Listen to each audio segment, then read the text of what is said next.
teman-teman, jadi pada kesempatan kali ini saya akan menjelaskan tentang diagnosa keperawatan sebagai bagian penting dalam asuhan keperawatan.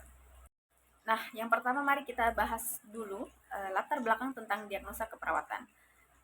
Diagnosa keperawatan adalah suatu kesimpulan yang dihasilkan dari analisa data. Nah, diagnosa keperawatan ini merupakan langkah kedua dari proses keperawatan, yang mana diagnosa keperawatan ini itu menggambarkan penilaian klinis tentang respon individu atau klien atau pasien dari keluarga, kelompok maupun masyarakat terhadap permasalahan kesehatan. Nah, baik secara aktual maupun secara potensial. Yang mana perawat harus mempunyai lisensi dan kompetensi untuk mengatasinya. Dasar dalam penyusunan rencana tindakan asuhan keperawatan. Diagnosis ini sejalan dengan diagnosis medis, sebab dalam pengumpulan data-data saat melakukan pengkajian keperawatan yang dibutuhkan oleh perawat untuk menegakkan diagnosa keperawatan itu ditinjau dari keadaan penyakit dalam diagnosa keperawatan. Nah, apabila perawat menegakkan diagnosa keperawatan, maka dokter dapat menegakkan diagnosa medik. Nah, komponen diagnosa keperawatan menurut PPNI atau Persatuan Perawat Nasional Indonesia ini terdiri dari masalah atau problem, P, etiologi atau penyebab, E, dan tanda atau gejala atau simptom, S, atau terdiri dari masalah dengan penyebab, yaitu PE. Nah, penegakan diagnosis keperawatan ini sebagai salah satu komponen standar asuhan keperawatan perlu dilaksanakan dengan baik, sebagaimana yang sudah diamanahkan dalam Undang-Undang Nomor 38 Tahun 2014 tentang keperawatan pada pasal 30, bahwa dalam menjalankan tugasnya sebagai pemberi asuhan keperawatan, perawat berwenang menetapkan diagnosis atau diagnosa keperawatan. Nah, manajemen asuhan keperawatan ini juga merupakan suatu proses keperawatan yang menggunakan konsep manajemen secara umum di dalamnya, seperti perencanaan, pengorganisasian, pengarahan, dan pengendalian atau evaluasi. Lalu metode, mari kita bahas metode yang digunakan dalam diagnosa keperawatan.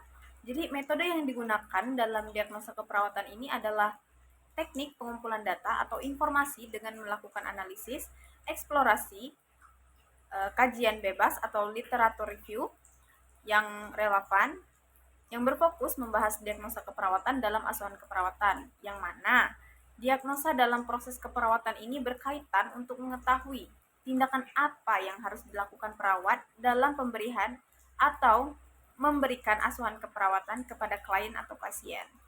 Referensi yang biasa digunakan adalah jurnal atau artikel ilmiah pada penerbitan 8 tahun terakhir. Dalam mencari referensinya menggunakan kata kunci diagnosa, asuhan, dan juga keperawatan. Nah, hasil dari menggunakan atau melakukan metode proses keperawatan diagnosa keperawatan ini, perawat diharapkan mampu dalam menentukan apa saja masalah atau diagnosis keperawatan dan masalah kolaboratif atau diagnosis resiko komplikasi yang dialami oleh pasien. Nah, selain itu, memungkinkan juga bagi seorang perawat untuk mampu secara tepat membuat perencanaan dalam merawat pasien. Lalu, perumusan diagnosa keperawatan ini sendiri adalah bagaimana diagnosa keperawatan yang digunakan dalam proses pemecahan masalah melalui identifikasi. Nah, melalui identifikasi ini, perawat diharapkan dapat menggambarkan berbagai masalah keperawatan yang membutuhkan asuhan keperawatan. Salah satu kompetensi perawat yang mampu merumuskan diagnosa keperawatan yang baik dan benar, di mana diagnosa keperawatan merupakan kesimpulan yang dihasilkan dari analisis data, sehingga menghasilkan pernyataan yang jelas, singkat, dan pasti tentang pemecahan masalah pasien. Nah, pada zaman sekarang ini, tidak jarang ditemukan kesalahan-kesalahan dalam perumusan diagnosa keperawatan, baik oleh mahasiswa keperawatan yang sedang melakukan praktik atau magang maupun oleh perawat yang sudah profesional. Hal ini dapat diakibatkan oleh banyak faktor, diantaranya data yang kurang akurat, pengetahuan pelaku perumus diagnosa yang kurang tepat, juga bisa, dan masih banyak lagi. Terlebih lagi banyak sekali kalangan yang berpikir bahwa diagnosa keperawatan ini serupa dengan diagnosa medis. Jadi tak jarang beberapa perawat menetapkan diagnosa keperawatan ini dengan menambahkan diagnosa medis di dalamnya dan melupakan syarat serta komponen yang seharusnya terdapat dalam diagnosa keperawatan sehingga berdampak pada pelayanan keperawatan yang diterima oleh pasien pada saat pengkajian. Perawat juga perlu memperhatikan dan mempertimbangkan proses kesehatan apa yang sedang berlangsung pada pasien. Karena dengan memperhatikan atau mempertimbangkan perilaku pasien dalam menyelesaikan suatu proses juga akan mempermudah perumusan diagnosa keperawatan. Juga berdasarkan pengalaman dari para peneliti selama ini didapati data bahwa perawat tidak mempunyai urutan yang urut saat pengkajian dan penegakan diagnosis keperawatan. Fenomena lain yang dijumpai adalah perawat mempunyai data tertentu, tetapi kebingungan untuk menentukan data tersebut untuk mendukung diagnosa keperawatan yang mana. Nah, sebaliknya, perawat mempunyai prediksi pasien sendiri sehingga mempunyai diagnosa tertentu atau diagnosis tertentu, tetapi tidak tahu apa yang perlu dikaji untuk mendukung diagnosis tersebut muncul. Selanjutnya mari kita bahas jenis diagnosa keperawatan. Jadi diagnosa keperawatan ini dibagi menjadi dua, yaitu diagnosis positif dan juga diagnosis negatif. Diagnosis positif ini artinya klien atau pasien dalam kondisi yang sehat dan dapat mencapai kondisi kesehatan yang lebih optimal lagi. Nah, diagnosis positif ini biasa juga disebut dengan diagnosis promosi kesehatan. Sedangkan diagnosis negatif ini artinya klien atau pasien dalam kondisi yang sakit atau beresiko mengalami sakit sehingga dalam menegakkan diagnosis tersebut akan dilanjutkan dengan intervensi keperawatan yang bersifat penyembuhan, pemulihan, dan juga pencegahan pada selanjutnya. Lalu diagnosis negatif ini juga memiliki dua jenis lagi ini, punya cabang lagi yaitu diagnosis aktual dan juga diagnosis resiko. Berdasarkan Persatuan Perawat Nasional Indonesia tahun 2017, jenis-jenis diagnosis tersebut dapat diuraikan sebagai berikut. Yang pertama yaitu diagnosis aktual, yang mana menggambarkan tentang masalah kesehatan klien atau pasien dan juga dapat diketahui melalui tanda atau gejala mayor dan minor yang diamati atau yang sudah divalidasi. Lalu diagnosis negatif yang kedua yaitu diagnosis resiko, yang mana diagnosis ini menggambarkan tentang respon klien atau pasien terhadap faktor-faktor yang dapat menyebabkan klien atau pasien ini beresiko mengalami masalah kesehatan. Tetapi tanda dan gejala mayor dan minor pada pasien ini tidak tampak, namun klien atau pasien juga tetap memiliki faktor resiko mengalami masalah kesehatan.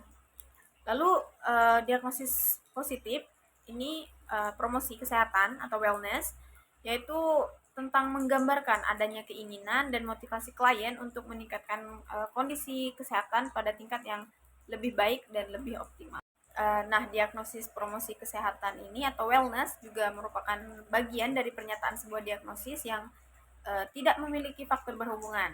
Jadi, sebuah diagnosis tersebut dapat divalidasi jika memenuhi dua syarat, yaitu klien memiliki keinginan untuk meningkatkan kesejahteraannya dan klien juga ingin memiliki peran aktif untuk mencapai kesejahteraan yang ingin dia capai.